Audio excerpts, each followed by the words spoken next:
জিবরাইল আলাইহিস সালাম মুহাম্মদুর রাসূলুল্লাহর দরবারে আইসা সূরা কলমের আয়াত তেলাওয়াত করা শুরু করছেন, আল্লাহর রাসূলও তেলাওয়াত করতেছেন। তিলাওয়াত করে করে ওই আয়াতে গেলেন। আয়াতটা হলো আল্লাহ বলেন, উতুল্লিম বাদা যালিকা যানিম।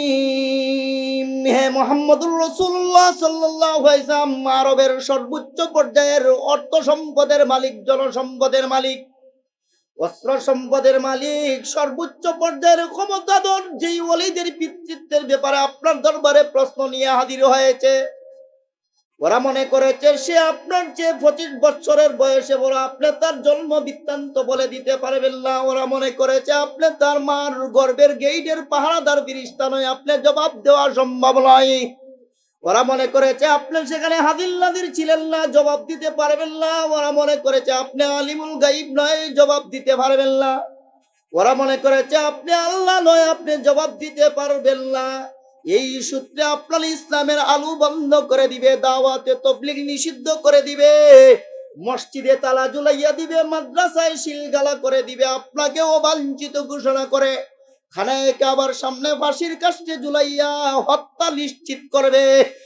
নবী মুহাম্মদুর রাসূলুল্লাহ কখনোই নয়। আমি আল্লাহ আমার পবিত্র কোরআনের সূরা মায়েদার 67 নম্বর আয়াতে আমি আল্লাহ ওয়াদা দিয়েছি, আল্লাহু ইয়াসিমুকা মিনান নাস, সমস্ত মানবীয় দানবীয় ষড়যন্ত্র থেকে হেফাজত করব আমি আল্লাহ।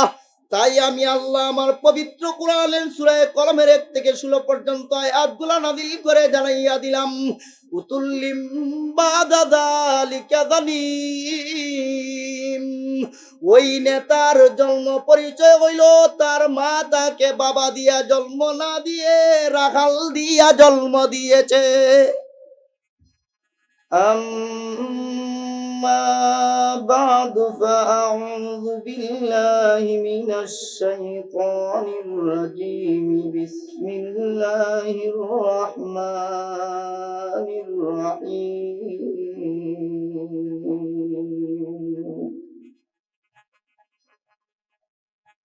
يا أيها الرسول بلغ ما أنزل إليك من ربك وإن لم تفعل فما بلغت رسالته والله يعصمك من الناس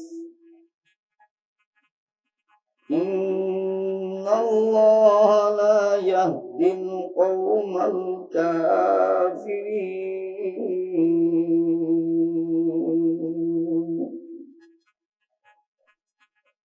فقال رسول الله صلى الله عليه وسلم من دعا بدعوة الجاهلية فهو من جثى جهنم وإن صام وصلى وزعم أنه مسلم متفق عليه.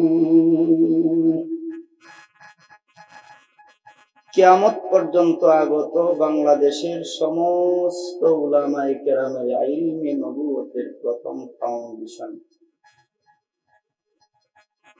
এবং কিয়ামত পর্যন্ত আগত বাংলাদেশের সমস্ত মুমিন মুসলমান নারী পুরুষের ঈমান এবং ইসলামের দ্বিতীয় নম্বর ফাউন্ডেশন বৃহত্তর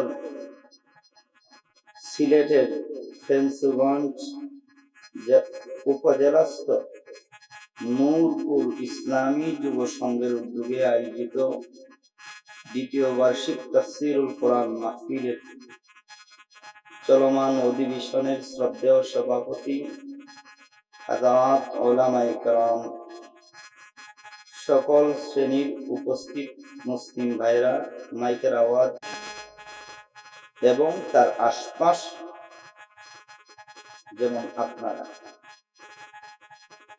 আল্লাহর কাছে এত দামি পৃথিবীর ইতিহাস মন্থন করলে দেখা যায় মদিনার মানুষ যত গুণে আল্লাহর কাছে মর্যাদাশীল আর সম্মানিত, মাত্র দুই একটা বিষয় ছাড়া বৃহত্তর সিলেটের মুমিন মুসলমানরাও মদিনার মানুষের মতো আল্লাহর কাছে দুই একটা গুণ ছাড়া সমানে সমান। এই ইতিহাসটা না জানার কারণে আজকের মাইক যতটুকু পর্যন্ত ডাকা হয়েছে, দাওয়াত করা হয়েছে, এই লোকগুলা স্বতঃস্ফূর্তভাবে সমবেত হয়নি। কারণ জানেই না তার ঈমান, তার ব্যক্তি মর্যাদা আল্লাহর কাছে কত মহান স্তরে।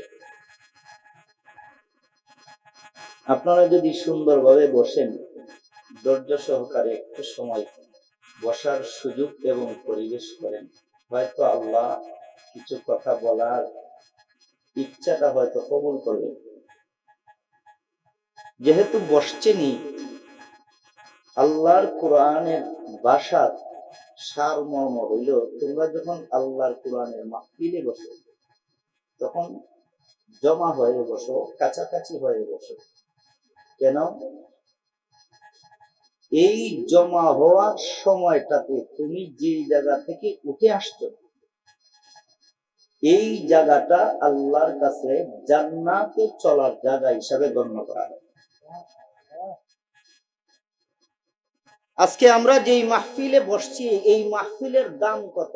সারা জীবন ভোর শুধু ওয়াজ মাহফিল শুনি, কিন্তু বোঝার মতো কিছু কথা আমাদের না বোঝার কারণে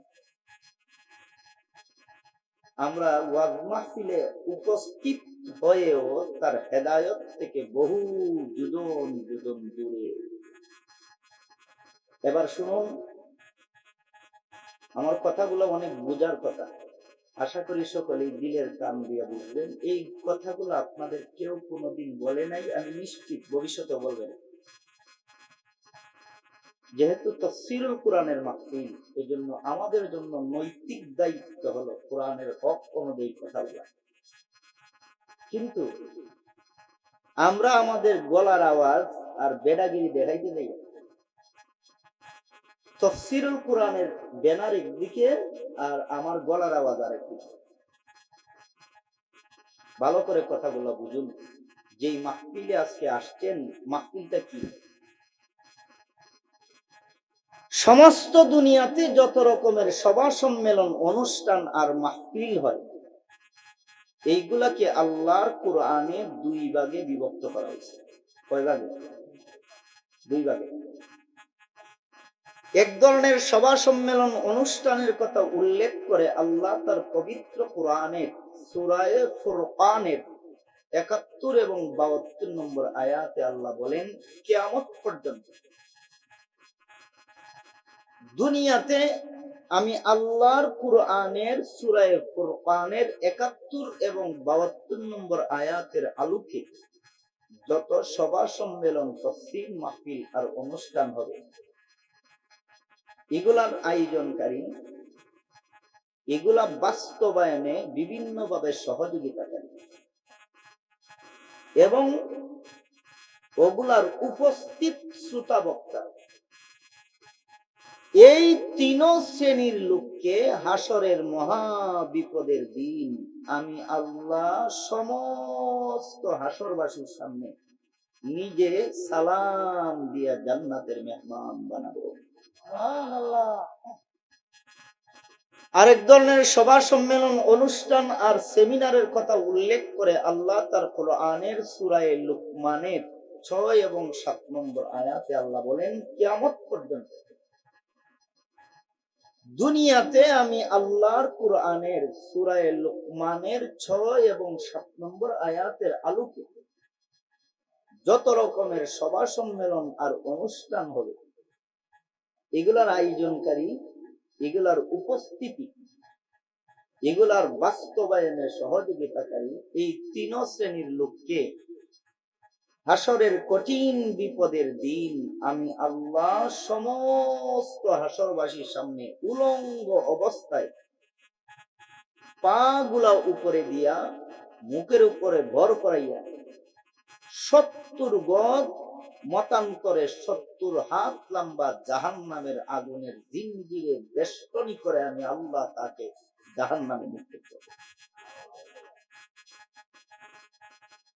যেই মাহফিলে হাজির হইলে, যেই মাহফিলের ব্যবস্থা করলে, যেই মাহফিলের সহযোগিতা করলে হাসরের মহাবিপদে বান্দাকে আল্লাহ সমস্ত হাসরবাসীর সামনে উলঙ্গ করে মুখের উপরে ভর করাইয়া হাঁটাইয়া জাহান্নামের জিঞ্জিরে আবদ্ধ করে জাহান্নামে বালাবেন, আল্লাহর কোরআনে বর্ণিত সেই সূরা লুকমানের 6 এবং 7 নম্বর আয়াতের আলোকের মাহফিল থেকে হেফাজত করে।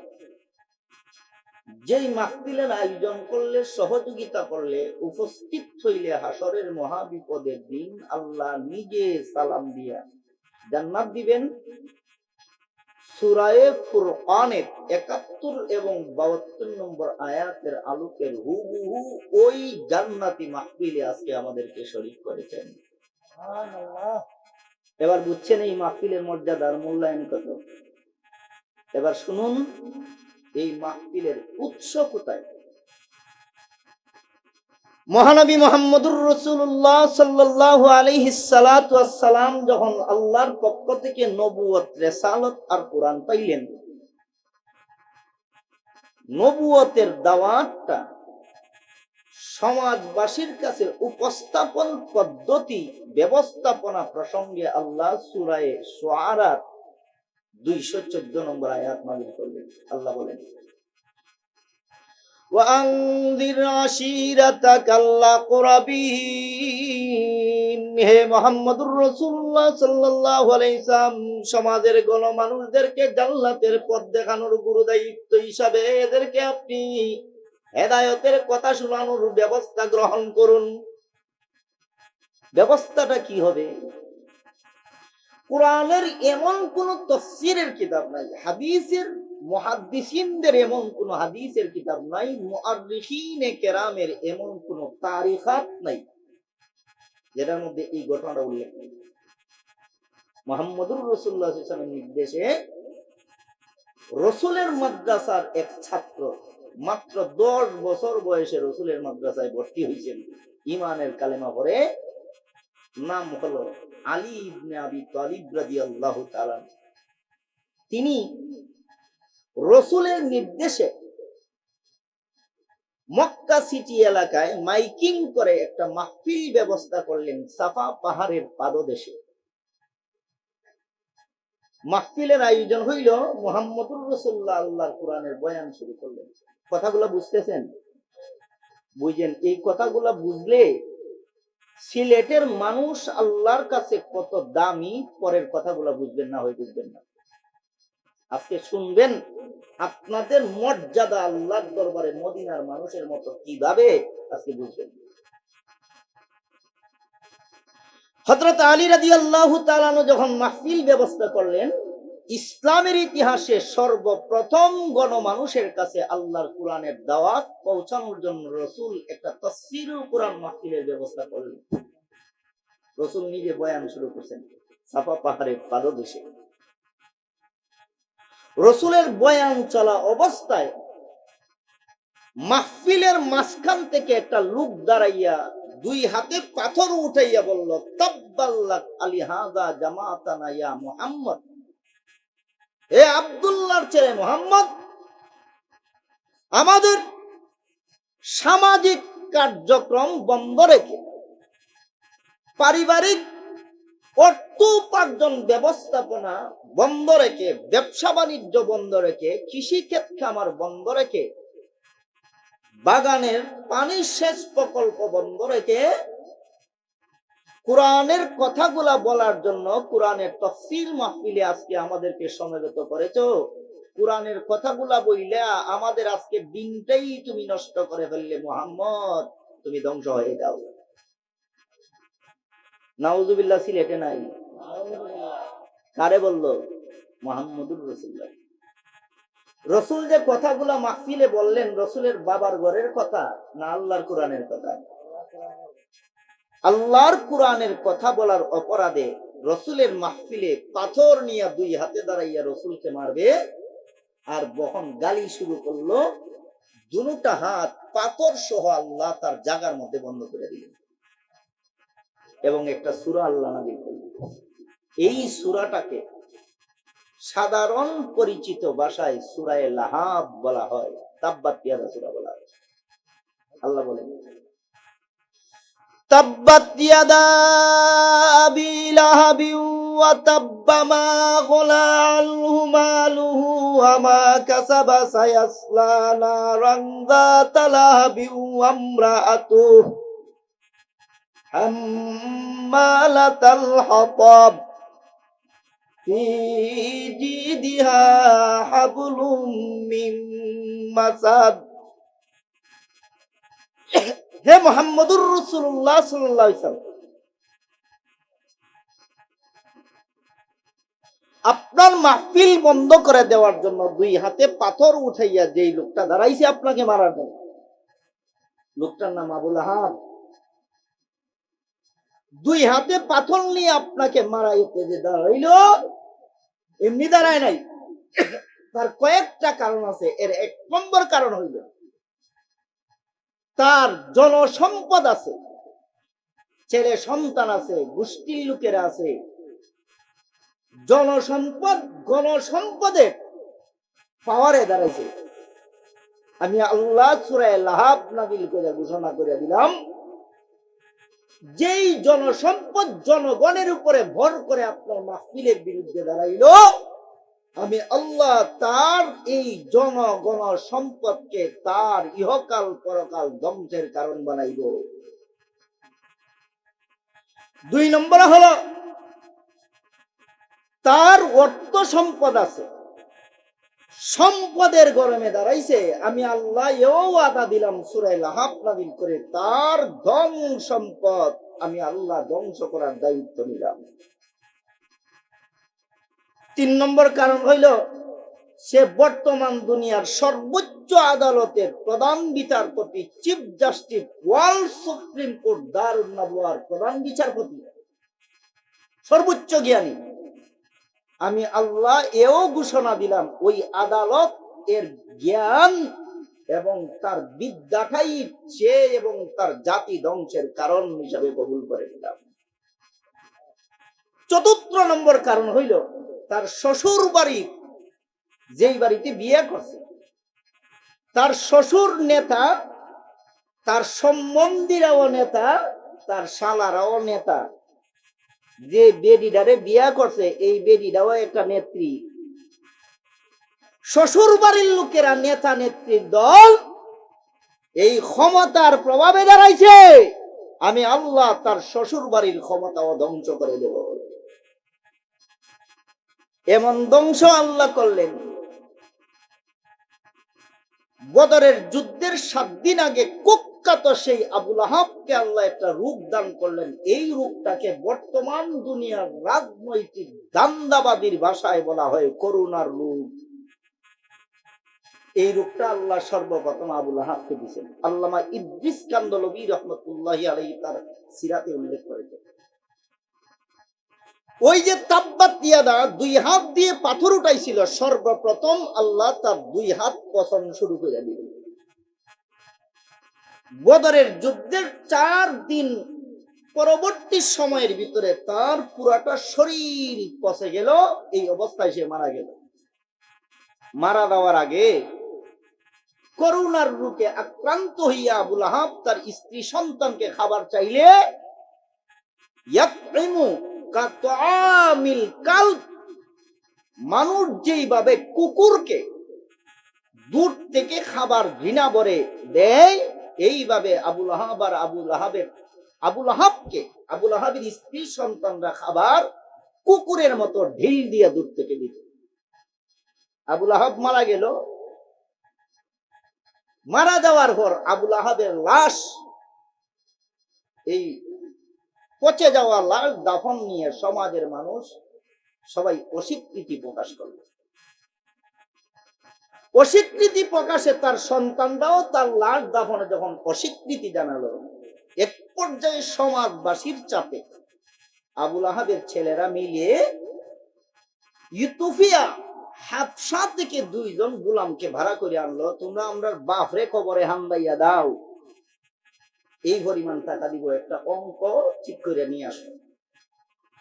গোলামরা যখন লাশ দাফন করতে আসছে, আয়েশা যখন আবুল আহাবের পুরা পচন লাশ দেখছে, দেখে কয় সর্বনাশ, যেই লোকে যেই গজবে এই পাপিষ্ট মারা গেছে, এই গজবের লাশের শরীরে আমরা হাত দিতে পারবো না, দিলে এই রোগ আমাদের গায়ে আইসা যাবে।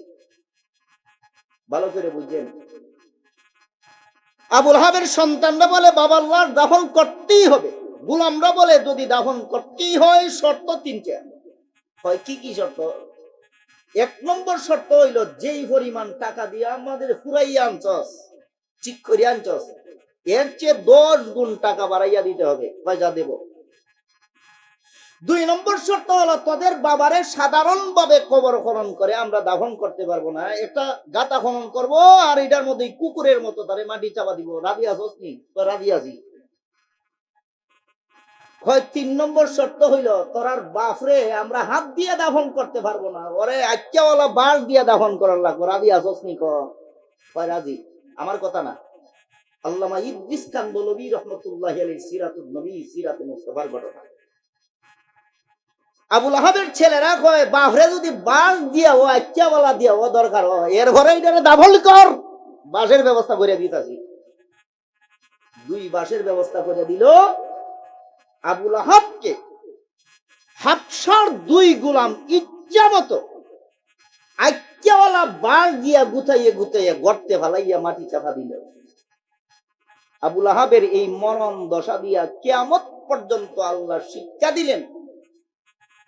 সূরা লাহাব নাযিল করে আল্লাহ কিয়ামত পর্যন্ত দুনিয়াবাসীকে শিক্ষা দিলেন, মুহাম্মদুর রাসূলুল্লাহর কোরআনের মাহফিলে, মুহাম্মদুর রাসূলুল্লাহ সাল্লাল্লাহু আলাইহি ওয়াসাল্লামের ইসলামের সম্মেলনে, মুহাম্মদুর রাসূলুল্লাহর বয়ানের মাহফিলে বাধা দেওয়ার কারণে আবুল আহাবের যেই পরিণাম, কিয়ামত পর্যন্ত আমার নবী মুহাম্মদুর রাসূলুল্লাহ দুনিয়াতে হায়াত নিয়া থাইকা থাইকা সিলেটে যাইয়া ফেঞ্চুগঞ্জে যাইয়া দাওয়াত দিবেন না।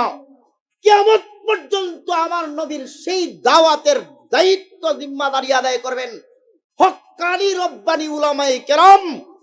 যেইভাবে আমার নবীর কোরআনের তাফসীর মাহফিলে বাধা দেওয়ার কারণে আবুল আহাবের এই দশা, কিয়ামত পর্যন্ত কোরআনের তাফসীর, মুহাম্মদুর রাসূলুল্লাহর সিরাতের মাহফিল, আল্লাহ এবং তার রাসূলের নাম উচ্চারিত হয় কোরআন হাদিসের ব্যাখ্যা বিশ্লেষণমূলক মাহফিলের মধ্যে, নাইবে নবী উলামায়ে কেরামের মাহফিলে যেই বা যারা বাধা দিবে, জাইনা রাখিস তোর বাপ আবুল আহাবের যেই দশা, তোদের হবে একই দশা।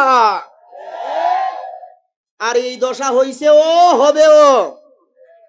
2019 সনে করোনার রোগ আইসা যা মারা গেছে, সবগুলা মসজিদের ইমাম মারা গেছে।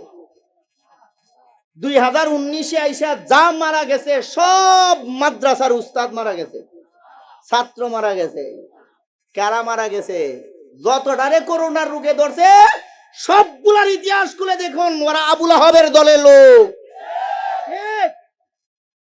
মহানবী মুহাম্মদুর রাসূলুল্লাহ সাল্লাল্লাহু আলাইহি সাল্লাতু ওয়াসসালামের কোরআনের মাহফিল বন্ধ করার জন্য দুনিয়ার ইতিহাসে মানবীয় চক্রান্তে এমন কোন পথ পদ্ধতি ছিল না যেটা বেঈমান কাফেররা গ্রহণ করে নাই। এর একটা ঘটনা শুনাই। আন-নাযরু ফি গায়াতিল মাকসুদ ফি ইসতিদাতিল ইয়াহুদ নামক গ্রন্থের মধ্যে উল্লেখ আছে, এবং কোরআনের এক ব্যতিক্রমধর্মী তাফসীরুল কোরআন এর তাফসীর গ্রন্থ সাফওয়াতুত তাফাসিরের 2 নম্বর খণ্ডে উল্লেখ আছে, এবং আল্লামা মুফতি শফি রহমাতুল্লাহি আলাইহি তাফসীরে মারিফুল কোরআনের মধ্যে ঘটনাটার আংশিক উল্লেখ আছে। ঘটনা হইল, বেঈমান কাফেররা যখন দেখে মুহাম্মদুর রাসূলুল্লাহর ওয়াজ মাহফিলের দিন দিন বাড়তাছে, লোক সমাজের মধ্যে ইসলামের প্রচার প্রচারণা বেশি বেড়ে যাচ্ছে, মাথা খারাপ হইয়া গেছে। সমস্ত আরব দুনিয়ার সর্বোচ্চ পর্যায়ের বেঈমান কাফেরের নেতারা সর্বোচ্চ আদালত ওয়ার্ল্ড সুপ্রিম কোর্ট দারুন নাদওয়াতে কইল, হইয়া পরামর্শ করলো মুহাম্মদকে দমন ব্যবস্থা কি করা যায়। সিদ্ধান্ত করলো মুহাম্মদকে এমন কিছু প্রশ্ন করা হবে যেই প্রশ্নের জবাব মুহাম্মদ দিবে দূরের কথা, মুহাম্মদের বাপ দাদা 14 সিঁড়ি কবর থেকে আইসা দেওয়া সম্ভব না। এমন প্রশ্নগুলা করব, আর প্রশ্নের জবাব না দিতে পারলে মুহাম্মদের সমস্ত নবুয়তের ইসলামের মিশন ভীষণ বন্ধ করে ফেলবে। কি প্রশ্ন হইতে পারে ভালো করে বুঝছেন? পৃথিবীর সর্বোচ্চ পর্যায়ের ওই সময়ে জ্ঞানী গুণী এবং নেতৃস্থানীয়দের 72 জন শীর্ষস্থানীয় বুদ্ধিজীবী নেতা ক্ষমতাধর লোক এক হইয়া রসুলের এক মাহফিল গিয়া গ্রাউ করছে। রসুল বয়ান করতেছেন সাহাবাদের সামনে, চতুর্দিকে রসুলের মাহফিল গ্রাউ করে বলে, মুহাম্মদ, আজকের দিনে তোমাকে এমন কিছু প্রশ্ন করা হবে, এই প্রশ্নগুলোর সঠিক জবাব দিতে পারলে কিয়ামত পর্যন্ত আমাদের সমাজে তোমার ইসলাম এবং কোরআনের দাওয়াত চলতে বাধা থাকবে না, তোমার প্রতিও কোনো বাধা থাকবে না, তোমার ধর্মনীতি গ্রহণ করেছে এদের প্রতিও আমাদের কোনো রকমের বিদ্বেষ থাকবে না। আর যদি জবাব না দিতে পারো, আজ থেকে তোমার মসজিদে আমরা তালা ঝুলাইয়া দিব, তোমার মাদ্রাসায় আমরা শিলগালা করে ফেলবো, তোমার দাওয়াতে তাবলীগ আমাদের সমাজে নিষিদ্ধ ঘোষিত করব, তোমার কোরআনের দাওয়াতে তাবলীগের বিশেষ শাখা তাফসীরুল কোরআন মাহফিল, ওয়াজ মাহফিল বন্ধ করে ফেলবো। এমন কি তুমি মুহাম্মদকে খানায়ে কাবার সামনে ফাঁসির কাষ্ঠ নির্মাণ করে ফাঁসিতে উঠাইয়া তোমাকে আমরা শুলিতে জুড়াইয়া হত্যা করব। রাসূল বললেন, বলো তোমাদের এমন কি প্রশ্ন? তারা বলল, মুহাম্মদ, বর্তমান আরব দুনিয়ার সর্বোচ্চ পর্যায়ের ধন সম্পদের মালিক, এর চেয়ে বড় ধনী আর কেউ নাই। বর্তমান আরব দুনিয়ার সর্বোচ্চ পর্যায়ের অস্ত্র সম্পদের মালিক, এর উপরে কারো অস্ত্র নাই। বর্তমান আরব দুনিয়ার সর্বোচ্চ পর্যায়ের জনবলের মালিক, জনগণ তার পক্ষে, এর চেয়ে বেশি জনগণের সাপোর্ট কারো নাই। বর্তমান আরব দুনিয়ার সর্বোচ্চ পর্যায়ের ক্ষমতা, সম্মানী চেয়ার, নেতৃত্বের মালিক, এর চেয়ে বড় নেতা নাই। বুঝতেছেন? বুঝেননি? এর চেয়ে বড় নেতা নাই। এই লোকটার জন্ম নিয়ে আমাদের আরব দুনিয়া দুই ভাগে বিভক্ত যুগ যুগ ধরে। এক ভাগের দাবি হইল তার মা তাকে যেই পুরুষের কাছে বিয়ে বসছে ওই পুরুষ দিয়া জন্ম দিছে। আর আরেক ভাগের দাবি হইল না, তার মা যেই পুরুষের কাছে বিয়ে বসছে ওই পুরুষকে দিয়া জন্ম দেয় নাই, বরং পরক্রিয়া করে জিনার মাধ্যমে তাকে জন্ম দিছে। সর্বোচ্চ পর্যায়ের নেতা, সর্বোচ্চ পর্যায়ের অস্ত্র সম্পদ, ধন সম্পদ, গণসম্পদ, অর্থ সম্পদের মালিক, এই নেতার জন্ম নিয়ে আরব সমাজ দুই ভাগে বিভক্ত। আমরা তোমার কাছে আসছি, আমাদের নেতার মূল পরিচয় উপস্থাপন করো, মূল ফিতার পরিচয় উপস্থাপন করো।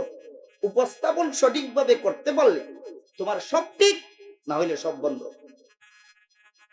তাফসীরের কিতাবে উল্লেখ করেছেন, মুহাম্মদুর রাসূলুল্লাহকে এই প্রশ্ন করার কয়েকটা কারণ ছিল। এক নম্বর কারণ হইল, কোন কোন ইতিহাসে লেখছেন যেই লোকের জন্মটা জিজ্ঞাসা করছে এই লোকটা রসুলের চেয়ে 25 বছরের বড়। কত বছর বলেন না? কত বছর? 25 বছর আগে যে লোকটা দুনিয়ায় আইছে, এই লোকের 25 বছর পরে দুনিয়া আসছেন মুহাম্মদুর রাসূলুল্লাহ সাল্লাল্লাহু আলাইহি ওয়াসাল্লাম। যেহেতু নেতা 25 বছর আগে দুনিয়া আইছে আর মুহাম্মদ 25 বছর পরে দুনিয়া আইছে, মুহাম্মদ তো সেই সময়ের ঘটনা জানে না, জবাব দিতে পারবে না। দুই নম্বর কারণ প্রসঙ্গে উল্লেখ করেছেন, এক হাদিসে আল্লাহর রাসূল বলে, প্রতিটা মেয়ে মুসলমান ও মুসলমান যেদিন থেকে সে সাবালেগা হয়, যখন থেকে সে সাবালেগা হয়, তখন থেকে ওই মেয়েটার মরণ পর্যন্ত তার লজ্জাস্থান পাহারা দেওয়ার জন্য, গর্ব পাহারা দেওয়ার জন্য আল্লাহর পক্ষ থেকে একজন ফেরেশতা নিয়োগ দেওয়া হয়। মুহাম্মদ যেহেতু আমাদের নেতার মায়ের লজ্জাস্থান, গর্বের পাহারাদার ফিরিস্তা নয়, এই সূত্র মুহাম্মদ জবাব দিতে পারে না। 3 নম্বর সূত্র হইল মুহাম্মদ সেখানে হাদির নাদির ছিল না। 4 নম্বর সূত্র হইল মুহাম্মদ আলিমুল গাইব নয়। 5 নম্বর সূত্র হইল মুহাম্মদ আল্লাহ নয়। কোনোভাবেই জবাব দেওয়া সম্ভব না, বন্ধ করে দিল। উপস্থিত সকল শ্রোতা সাহাবায়ে কেরাম প্রশ্ন শুনে মাথা নিচে করে দিয়েছেন, আল্লাহর রাসূল নিজেও মাথা নিচে দিয়া দিয়েছেন। কেন? জবাব না দিতে পারলে আজকেই ইসলামের বাতি নিভে যাবে, আর কোনোদিন এই বাতি জ্বালানো সম্ভব হবে না। ইসলামের বাতি নিবানোর মতো ক্ষমতা দুনিয়ার কোন মাখলুকের আছে? আল্লাহ বলেন, ইউরিদুনা লিইউতফিউ নূরাল্লাহি বিআফওয়াহিহিম ওয়াল্লাহু মুতিম্মু নূরিহিম। আল্লাহ বলেন, বেঈমান কাফের মুশরিকের দল যুগে যুগে, সময়ে সময়ে, কালে কালে, বছরে বছরে সুযোগ সন্ধানে আমি আল্লাহর কোরআনের বাতি, ইসলামের বাতি নিভাইয়া দেওয়ার মানবীয় ষড়যন্ত্র করবে, দানবীয় ষড়যন্ত্র করবে। সমস্ত ষড়যন্ত্রের জাল ছিন্ন ভিন্ন করে ইসলামের আলো পাথরের গর্তের ভিতর পর্যন্ত পৌঁছাইয়া দেওয়ার দায়িত্ব আমি আল্লাহ, কেউ পারবে না। মুহাম্মদুর রাসূলুল্লাহ মাথা নিচে করে বসে আছেন, সাহাবারাও যারা শ্রোতা আপনাদের মতো তারাও মাথা নিচে করে বসে আছেন। এমন সময় আল্লাহ তার পবিত্র কোরআনের সূরা কলমের 1 থেকে নিয়ে 16 পর্যন্ত আয়াতগুলা জিবরাইলকে দিয়ে নাযিল করে দিয়েছিল। জিবরাইল আলাইহিস সালাম মুহাম্মদুর রাসূলুল্লাহর দরবারে আয়েশা সূরা কলমের আয়াত তেলাওয়াত করা শুরু করেছেন, আল্লাহর রাসূলও তেলাওয়াত করতেছেন। তিলাওয়াত করে করে ওই আয়াতে গেলেন। আয়াতটা হলো, আল্লাহ বলেন, উতুল্লিম বাদা যালিকা যানিম। হে মুহাম্মদুর রাসূলুল্লাহ সাল্লাল্লাহু আলাইহি ওয়াসাল্লাম আরবের সর্বোচ্চ পর্যায়ের অর্থ সম্পদের মালিক, জনসম্পদের মালিক, অস্ত্র সম্পদের মালিক, সর্বোচ্চ পর্যায়ের ক্ষমতাধর যেই ওলীদের পিতৃত্বের ব্যাপারে আপনার দরবারে প্রশ্ন নিয়ে হাজির হয়েছে, ওরা মনে করেছে সে আপনার চেয়ে 25 বছরের বয়সে বড়, আপনি তার জন্ম বৃত্তান্ত বলে দিতে পারবেন না। ওরা মনে করেছে আপনি তার মার গর্ভের গেইটের পাহারাদার ফেরেশতা নয়, আপনি জবাব দেওয়া সম্ভব নয়।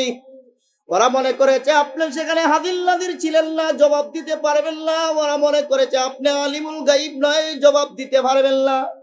ওরা মনে করেছে আপনি আল্লাহ নয়, আপনি জবাব দিতে পারবেন না। এই সূত্রে আপনার ইসলামের আলো বন্ধ করে দিবে, দাওয়াতে তাবলীগ নিষিদ্ধ করে দিবে, মসজিদে তালা ঝুলাইয়া দিবে, মাদ্রাসায় সিলগালা করে দিবে, আপনাকে অবাঞ্ছিত ঘোষণা করে খানায়ে কাবার সামনে ফাঁসির কাস্টে ঝুলাইয়া হত্যা নিশ্চিত করবে।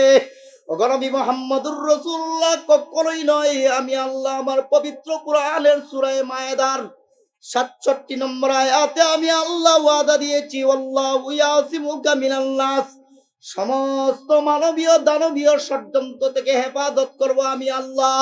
তাই আমি আল্লাহ আমার পবিত্র কোরআনের সূরা কলমের 1 থেকে 16 পর্যন্ত আয়াতগুলো নাযিল করে জানাইয়া দিলাম, উতুল্লিম বাদা যালিকা যানিম। ওই নেতার জন্ম পরিচয় হইল তার মা তাকে বাবা দিয়া জন্ম না দিয়ে রাখাল দিয়া জন্ম দিয়েছে। কি দিয়া? রাখাল দিয়া জন্ম দিয়েছে। যেই মাত্র এই আয়াত রাসূল তেলাওয়াত করছেন, রাসূলের মাহফিল বন্ধ করার জন্য চতুর্দিকে যে গ্রাউ করে দাঁড়াইয়া ছিল, যেটা যেখানে ছিল ওখান থেকে ওই দিক দিয়ে দৌড় শুরু করছে। তাফসীরের কিতাবে লেখছেন, দৌড় দিল কেন? এর জবাব উল্লেখ করেছেন, ওদের ভয় আইসা গেছে। বাপ রে, আরব দুনিয়ার সর্বোচ্চ নেতার জন্মের দশা যদি এই হয়, দৌড় দে, না হইলে কোরআনের আয়াত নাযিল হইয়া আমাদের জন্ম শরীফের দরজাও খুলে দিব। এই দৌড় দিছে। ওলীদ দৌড় দিয়ে নিজের বাসায় গেছে, গিয়া মাকে খুঁজে দেখে মা বাসায় নেই। মাকে খুঁজে খুঁজে গ্রামের শেষ মাথায় গিয়ে দেখে এক আত্মীয়র বাড়িতে অন্য একজন মহিলার মাথার চুল থেকে উকুলন্ত আছে। এটা মহিলাদের একটা বিশেষ গুণ। যেই মাত্র পাইছে যাইয়াই মা চুলের মুঠে ধরছে, ধরে কঙ্করযুক্ত উত্তপ্তময় গরম বালির রাস্তা দিয়ে মাকে টান শুরু করছে। বুড়া মানুষ কঙ্করের আঘাতে পুরা শরীর চালনির মতো ছিদ্র হয়ে রক্ত ঝরতেছে। মার চিৎকারের আওয়াজ তার কান পর্যন্ত পৌঁছায় না। মাকে টাইনে আইনা নিজের বাড়ির উঠানের মধ্যে শুয়াইছে।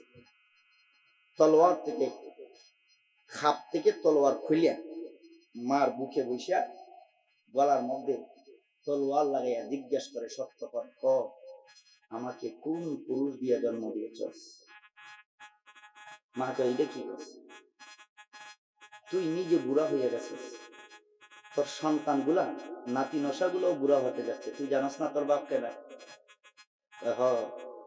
এতদিন পর্যন্ত চলতাম, কিন্তু গিয়েছিলাম আজকে মোহাম্মদের তফসির মাহফিল বন্ধ করতে, গেছিলাম মোহাম্মদের ওয়াজ মাহফিল বন্ধ করতে, গেছিলাম মোহাম্মদের মাদ্রাসা মসজিদ দাওয়াত তাবলীগ বন্ধ করতে, গেছি বন্ধ করতে। আর মোহাম্মদের আল্লাহ কুরআন নাযিল করে আমার জন্ম শরীফের দরজা খুলে দিছে। কিভাবে জন্ম দিছিস? কয় তোর বাবা দিয়া। কয় অসম্ভব, তুমি মিথ্যাবাদী হইতে পারো, মোহাম্মদ মিথ্যাবাদী হইতে পারে না। কোরআনের আরেক আয়াতে আল্লাহ বলে, কামা ইয়ারিফুনা বুলাহুম।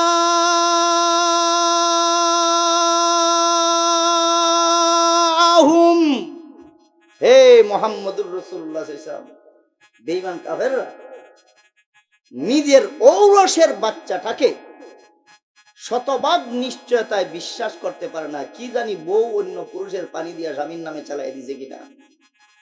তবে আপনি যে শেষ নবী এই ব্যাপারে বিন্দু মাত্র তারা সন্দেহ করে না। সত্য করে কয়টি সত্যি কথা তোর বাপ দিয়া কয়া সম্ভব? তুমি লক্ষ কোটি বার মিথ্যাবাদী হতে পারো, একটা মুহূর্তের জন্য মুহাম্মদ মিথ্যাবাদী হতে পারে না।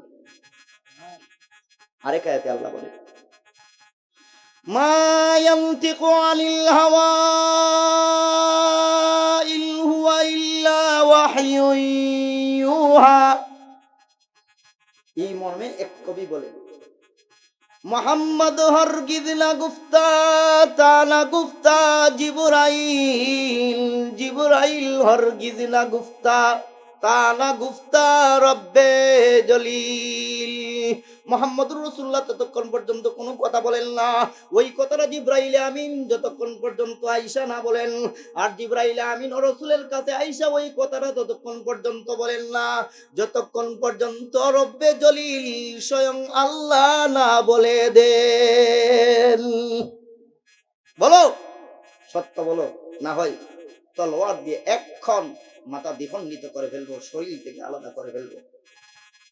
তখন মায় কয়, পুত্রে যদি হাসা কথা কই তো কি করবা? সত্য কথা বললে তোমাকে আমি ছেড়ে দেব, আর যদি সত্য কথা না বলো তোমাকে জবাই করব, কারণ তুমি মিথ্যাবাদী। মুহাম্মদ এবং তার আল্লাহ মহা সত্য। মা বলে, আচ্ছা পুত, তুমি আমার বুক থেকে নামো। নামছে, একটু দূরে দাঁড়াও। দূরে দাঁড়াইছে, তলোয়ারটা খাপের মধ্যে আবার ঢুকাও। ঢুকাইছে, মা উঠে বসছে, সে বলতেছে, আমি ছিলাম আরবের সবচাইতে বেশি সুন্দরী মহিলা। যৌবন আমার গায়ে আসা মাত্র আমার পুরা শরীর যৌবনের আলোতে এমন ভাবে ঝলমল করছিল, আরবের এলিট পার্সন পরিবার থেকে আমার বিয়ের প্রস্তাব আসতেছিল। আমি আমার রূপে যে কোনো পরিবারের প্রস্তাব গ্রহণ করতে ছিলাম না। এক পর্যায়ে জর্ডানের প্রিন্সের পক্ষ থেকে আমার বিয়ের প্রস্তাব আসলো, জর্ডানের রাজার ছেলের পক্ষ থেকে। এখন তো আমি রাজরানী হয়ে যাব, এই তামান্নায় আমি বিয়েতে রাজি হয়ে গেলাম, আমার আব্বাও রাজি হয়ে গেলেন। দিন তারিখ ঠিক। ওই সময় আরবের সর্বোচ্চ পর্যায়ের 2টা আন্তর্জাতিক বাণিজ্য মেলা হয়েছে। এগুলো সব তাফসীর, হাদিস এবং তারিখাতে উল্লেখ আছে। একটা হইল উকাদে আর একটা হইল মাসান্নায়। তখন উকাদের আন্তর্জাতিক বাণিজ্য মেলা চলছিল।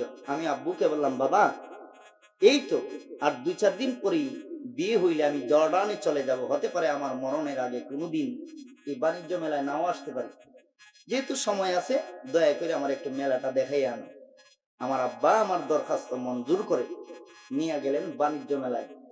মেলাতে যাইয়া যখন স্টল গুলা পরিদর্শন করতেছিলাম একটা একটা করে, হঠাৎ করে এমন একটা স্টলের সামনে আসলাম, যে স্টলের মালিক আন্তর্জাতিক ব্যবসায়ী, আমাকে যে বিয়া করছে তোর বাবা। তোর বাবা যখন আমার দেখছে, দেখেই পাগল হইয়া গেছে বিয়া করার জন্য।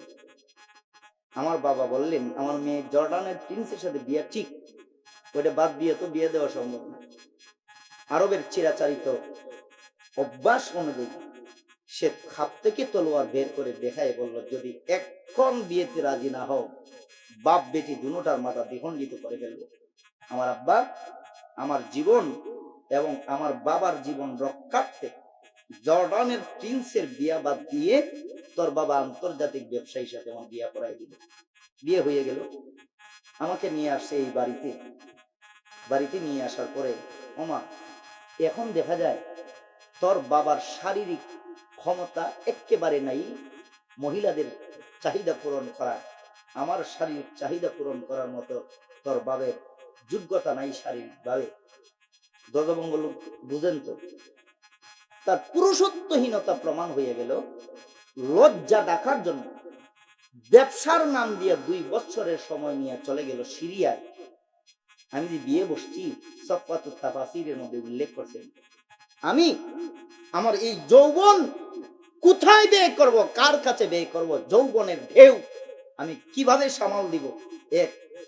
2 নম্বর হলো, তোর বাবার শারীরিক ক্ষমতা যেহেতু নাই, সে তো তার বিশেষ পানিটা আমার গর্ভ পর্যন্ত পৌঁছাতে পারবে না, এই সূত্রে সন্তানও হবে না, তার ভবিষ্যৎ প্রজন্ম আসবে না, ধনসম্পদ উত্তরাধিকারী কেউ হবে না। এই 2 চিন্তায় আমি একেবারে মাতালের মতো হইয়া গেলাম।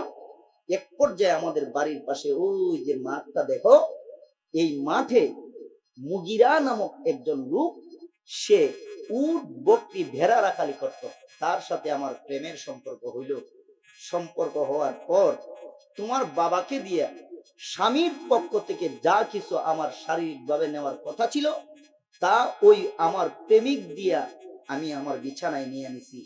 ওই প্রেমিক মুগিরাকে দিয়া আমার বিছানায় মজা করার সময় যেই পানিটা আমার ভিতরে গেছে, ওই পানি দিয়া তোমার জন্ম হয়েছে, তোমার বাবার পানি দিয়া জন্ম হয় নাই। বুঝছেন ঘটনাটা? এই ঘটনাটা শোনানোর পর ওলীদ তার মাকে ছেড়ে দিয়ে চলে গেল জঙ্গলে বনবাসে। আর লোক সমাজে মুখ দেখাবে কিভাবে? পাহাড়ে থাকতে থাকলো, সেখানেই মারা গেল। কোনো মানুষ তার লাশটা পর্যন্ত দাফন করে নাই। বনের হিংস্র জানোয়ার গুলা টেনে হেসড়ে তার লাশ খেয়েছে। এই ঘটনাটা আল্লাহ তার পবিত্র কোরআনের সূরা কলমের মধ্যে উল্লেখ করে কিয়ামত পর্যন্ত দুনিয়াবাসীকে শিক্ষা দিলেন, আমার নবী একদিন দুনিয়াতে থাকবেন না, নবীর নবুয়তের মিশন নিয়ে কিয়ামত পর্যন্ত হক্কানি রব্বানি উলামায়ে কেরাম থাকবেন।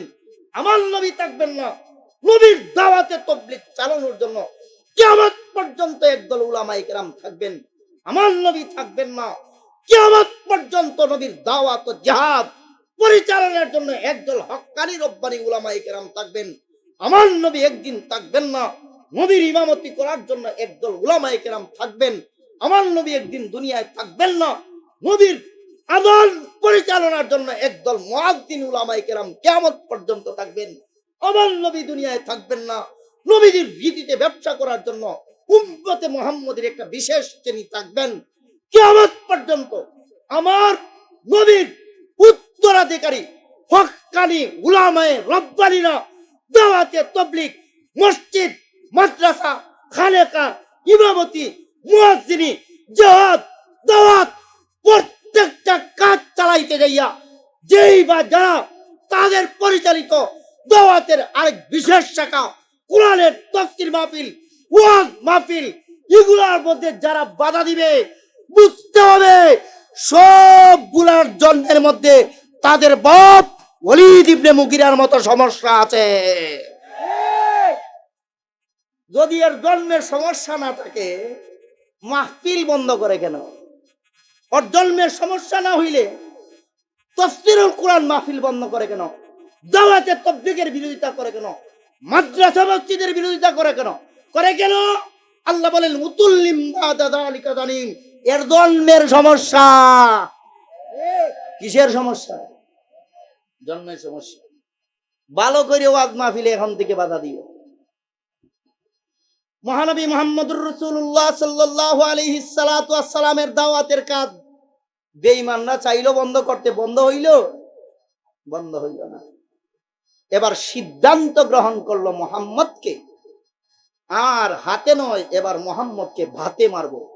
কিভাবে মারবো? বাতে মারবো। মহানবী মুহাম্মদুর রাসূলুল্লাহ সাল্লাল্লাহু আলাইহি ওয়াসাল্লামকে, সাহাবায়ে কেরামকে, এইভাবে যারা গণসাধারণ মুমিন মুসলমান ছিলেন এদেরকে, এবং রসুলের নবুয়তের মিশনের কাজ চলতে যাইয়া তখনও মুসলমান হয় নাই কিন্তু সহযোগিতা করত, এই সমস্ত লোকদেরকে দুই পাহাড়ের মাঝখানে রসুল সহ অবরোধ করলো, জেলের ভিতরে ঢুকাইল 3 বছর পর্যন্ত। কতদিন? 3 বছর। ইসলামের এমন কোন ইতিহাস নাই, এমন কোন তাফসীরের কিতাব নাই, এমন কোন ইতিহাস হাদিসের কিতাব নাই যে কিতাবে এই ঘটনাগুলো উল্লেখ নেই।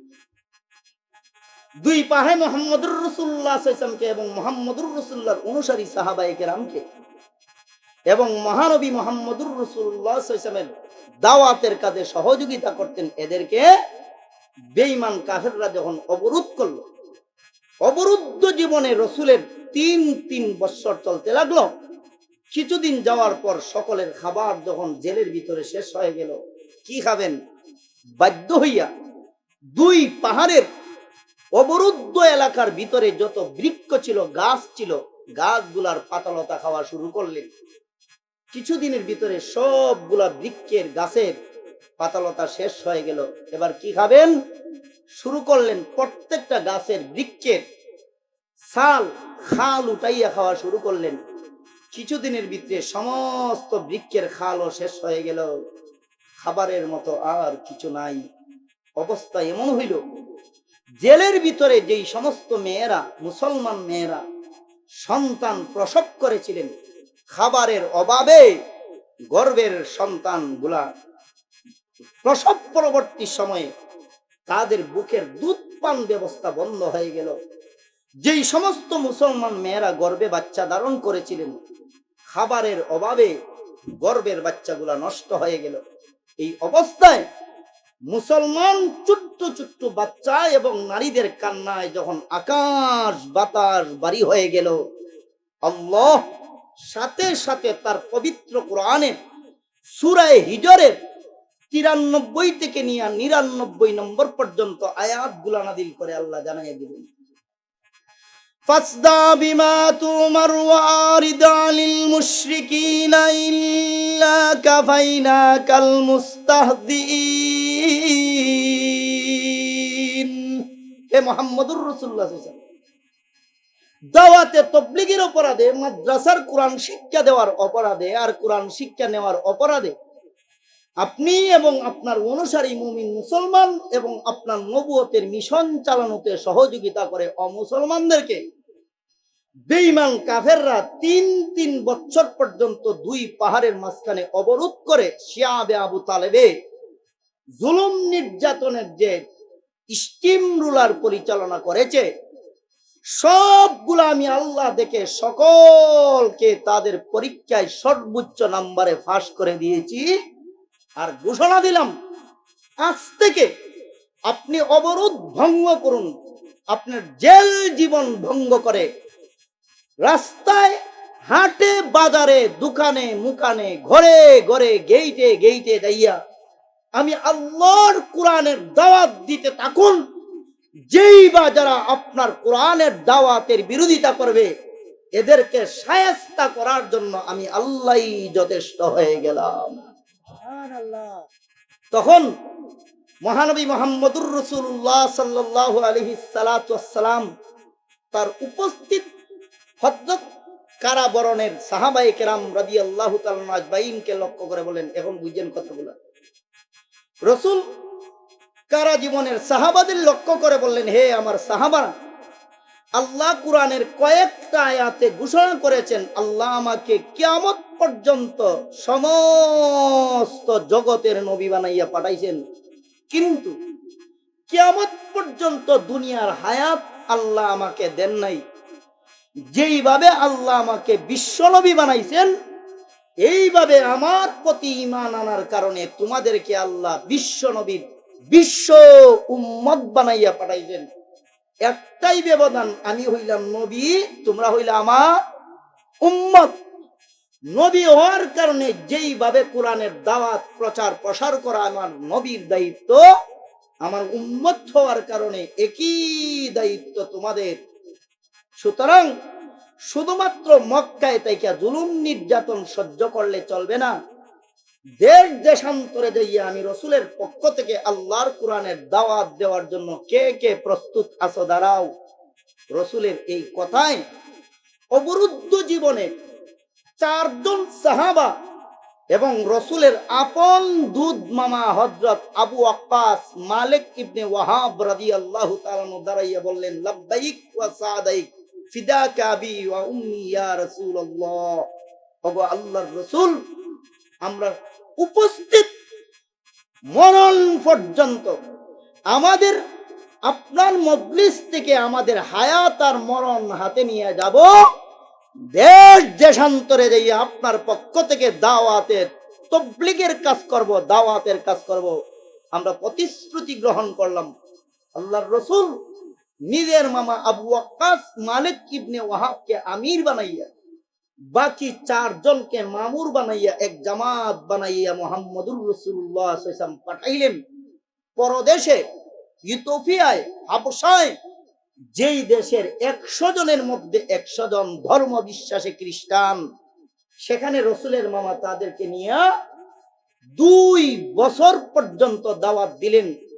তুহফাতুল মুজাহিদিন ফি আহওয়ালিল বারকালিন নামক গ্রন্থের মধ্যে, সিয়ারুস সাহাবার 6 নম্বর খণ্ডের মধ্যে, উসদুল গাবা ফি মারিফাতুস সাহাবার 3 নম্বর খণ্ডের মধ্যে, তারিখে ইলমে হাদিস মুহাম্মদ ইবনে আবদান লিখিত এর মধ্যে উল্লেখ আছে মুহাম্মদুর রাসূলুল্লাহর মামা বাকি 4 জনকে নিয়ে ইথিওপিয়ায় হাবশায় যাইয়া 2 বছর পর্যন্ত দাওয়াতের মেহনত করে, 1 জন 2 জন নয়, প্রায় 63,000 লোককে মনস্তান্ত্রিক ভাবে কালিমা পড়াইয়া মুসলমান বানাইছেন। সুবহানাল্লাহ। 2 বছর পরে মুহাম্মদুর রাসূলুল্লাহ সেচাম তার আপন চাচাতো ভাই হযরত জাফর ইবনে আবু তালেবকে দিয়া 80-ও অধিক নারী পুরুষের এক জামাত দিয়ে পাঠাইলেন। এরা গেল সেই দেশে, সাথে আল্লাহর রাসূল একটা চিঠি দিয়া দিলেন 2 বছর আগে প্রেরিত জামাতের আমির রাসূলের মামার কাছে, হে আমার মামা, আমার চিঠি পাওয়া মাত্র আর আপনি হাবশায় থাকবেন না, বরং একটা জামাত বানাইয়া আমি রসুলের পক্ষ থেকে দুনিয়ার উত্তর পূর্ব কোণার দিকে দাওয়াত দিয়া যাইতে থাকবে।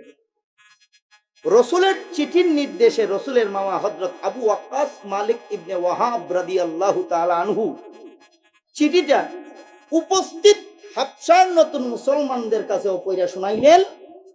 চিঠির জবাবে 60 থেকে 70 জন নতুন মুসলমান দুনিয়ার উত্তর পূর্ব কোণার পর্যন্ত যাইয়া দাওয়াত দেওয়ার জন্য হাতে জীবন মরণ নিয়ে তৈয়ার হইয়া গেলেন। এদেরকে নিয়ে 617 খ্রিস্টাব্দে হাবশা নৌবন্দর থেকে আরব সাগরের তীরে তীরে দাওয়াত দিয়ে আসতে থাকলেন। আইসা সামনে 2টা সাগর পাইলেন, একটা হলো আরব মহাসাগর, আরেকটা হলো ভারত মহাসাগর। 2 সাগর ফাড়ি দিবেন কি দিয়া?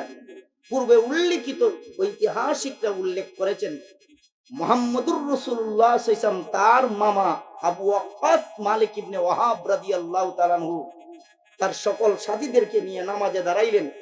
নামাজে দাঁড়াইলেন আগে ভালো করে বুঝেন, এই কথা না বুঝলে আপনাদের যে মর্যাদা মদিনার মানুষের মতো দুই একটা বিষয় ছাড়া এটা বুঝবেন না।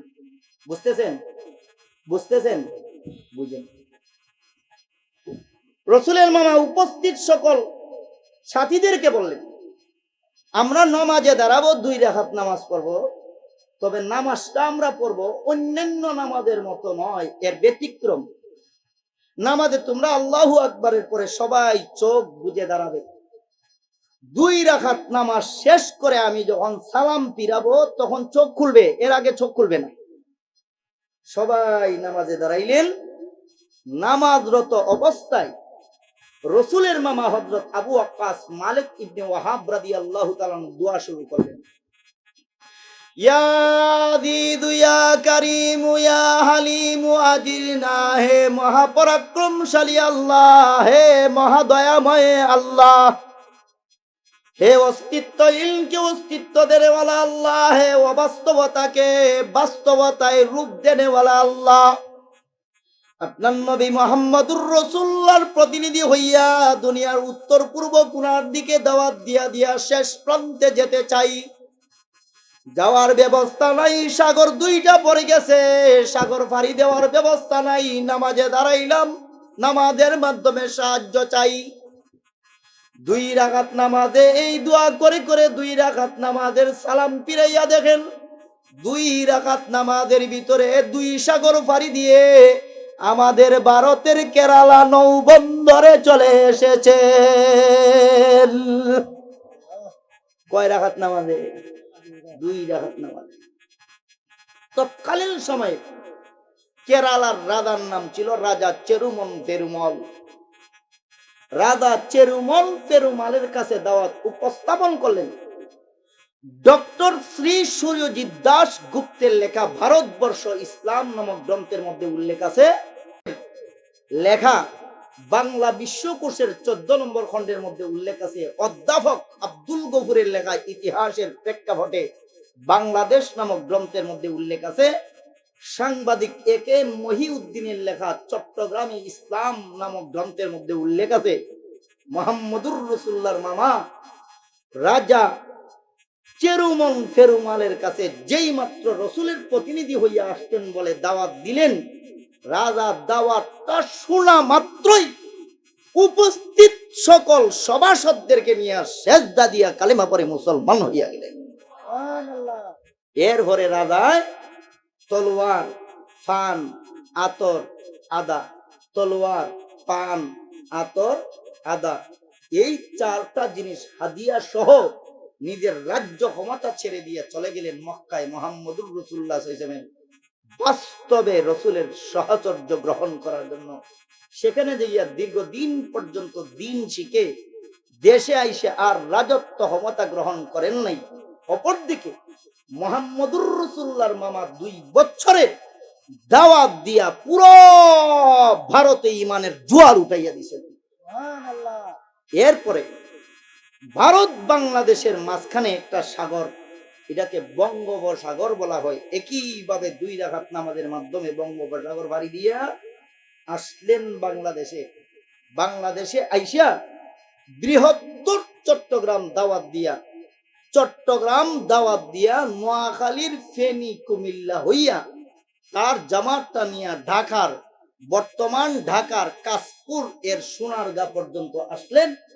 এখানে এসে তার জামাতটাকে 2 ভাগে বিভক্ত করলেন, এক ভাগকে পাঠাইয়া দিলেন ঢাকার মধ্যবর্তী হইয়া এরা সৈয়দপুর, দিনাজপুর, রংপুর বৃহত্তর উত্তরবঙ্গ দাওয়াত দিল। আজও রসুলের সাহাবারা যেই লাঠি, যে লুঠাগুলা ব্যবহার করেছিলেন আমি সচক্ষে দেখেছি, রংপুরের জাদুঘরে আজও সংরক্ষিত আছে। সেই জামাতের আরেকটা অংশ বৃহত্তর চট্টগ্রাম অঞ্চল দাওয়াত দিয়া চলে গেল কোথায়? এরা মালয় মালাক্কা হইয়া চীন সাগর ফাড়ি দিয়া চলে গেল। আজও চীনের আবু ওয়াক্কাস মসজিদের নৌবন্দরের কাছে তার মাজার মুবারক সংরক্ষিত আছে। পৃথিবীর ইতিহাস খুঁজলে ঘাটলে দেখা যায় মুহাম্মদুর রাসূলুল্লাহ সাল্লাল্লাহু আলাইহি ওয়াসাল্লামের মামা এবং তার সাহাবাদের এই জামাত বাংলাদেশ তখন সময় বৃহত্তর সিলেট অঞ্চলটা তখন এই পূর্ব পাকিস্তান এর অংশ ছিল না। এই অংশ তখন সময় ওই রসুলের মামার প্রথম যেখানে নেমেছেন এই অংশের সাথে মিলিত অংশ ছিল কেরালা, আসাম। এই অংশ পাশাপাশি অংশ থাকায় সর্বপ্রথম মুহাম্মদুর রাসূলুল্লাহর মামার দাওয়াতে যারা ইসলাম গ্রহণ করেছিল তারা ছিল আপনাদের পূর্বপুরুষ মুমিন মুসলমানের দল। এরপরে মুহাম্মদুর রাসূলুল্লাহ সাল্লাল্লাহু আলাইহি ওয়াসাল্লাম সশরীরে পৃথিবীর মুসলিম অমুসলিম সকল ঐতিহাসিক, সকল মুফাসসির, সকল মুহাদ্দিসিনদের ভাষ্য অনুযায়ী মুহাম্মদুর রাসূলুল্লাহ সশরীরে হিজরত করে মক্কা থেকে ইয়াসরিবে যাইয়া ইয়াসরিবকে মদিনাতুল মুনাওয়ারা মদিনাতুর রাসূল বানাইলেন 622 খ্রিস্টাব্দে। আর পূর্ব এই সিলেটে এবং আসাম কেরালা সহ এই অঞ্চলে মুহাম্মদুর রাসূলুল্লাহর মামার জামাতটা আসলো 621 খ্রিস্টাব্দে। কত খ্রিস্টাব্দে? 600 বলেন না, 621 খ্রিস্টাব্দে। পৃথিবীর ইতিহাস মন্থন করলে দেখা যায় মুহাম্মদুর রাসূলুল্লাহ সাল্লাল্লাহু আলাইহি ওয়াসাল্লাম সশরীরে মদিনাতুল মুনাওয়ারায় যাইয়া ইসলামের দাওয়াত দেওয়ার 1 বছর আগে আপনাদের পূর্বপুরুষরা ইসলাম পাইছিল। আপনারা হইলেন সেই সমস্ত মহাপুরুষদের সন্তান। রাজগড় গোবিন্দর সময় আপনারা মুসলমান নয়, এর চেয়ে আরো 800 বছর আগে মুহাম্মদুর রাসূলুল্লাহ সাল্লাল্লাহু আলাইহি ওয়াসাল্লামের মামার দ্বারা আপনারা মুসলমান। সেই সমস্ত গৌরবান্বিত মুমিন মুসলমানের উত্তরাধিকারী সন্তান আপনারা। এই এলাকার মুমিন মুসলমানের দল, নারী পুরুষের দল। মুহতারাম হাজিরিন, কেন আপনারা মদিনার মানুষের চেয়েও 1 বছর আগে, কেন আপনারা মদিনাতুল মুনাওয়ারার আনসার সাহাবাদের এক বছর আগে, এক বছর আগে আপনারা ইসলাম পাইলেন? কথা বুঝছেন? বুঝেন? 1 বছর আগে মুহাম্মদুর রাসূলুল্লাহ সাল্লাল্লাহু আলাইহি ওয়াসাল্লাম সশরীরে হিজরত করে মদিনাতুল মুনাওয়ারায় গেলেন, যাইয়া ইসলামের সজবানে রাসূল দাওয়াত দিলেন 622 খ্রিস্টাব্দে। আর আপনারা পূর্বপুরুষ এই সিলেটের মানুষের কাছে মুহাম্মদুর রাসূলুল্লাহর মামা তার জামাত নিয়ে আসলেন 621 খ্রিস্টাব্দে। ইতিহাসের সন বিশ্লেষণে বলে মদিনার লোকরা রসুলের সজবানে সশরীরে উপস্থিতির দিন ধর্ম দাওয়াতের কাজে আগে 1 বছর আগে আপনারা কেন ইসলাম পাইলেন? এর 4 কারণ ইতিহাসে উল্লেখ করেছে। 4 কারণের এক কারণ, বৃহত্তর সিলেটের মানুষ মেহমানদারির গুণে গুণান্বিত। বিসমিল্লাহির রহমানির রহিম। কুরআন হাদিসের আলোকে সত্যের সন্ধান, মাহফিল টিভি, সিলেট।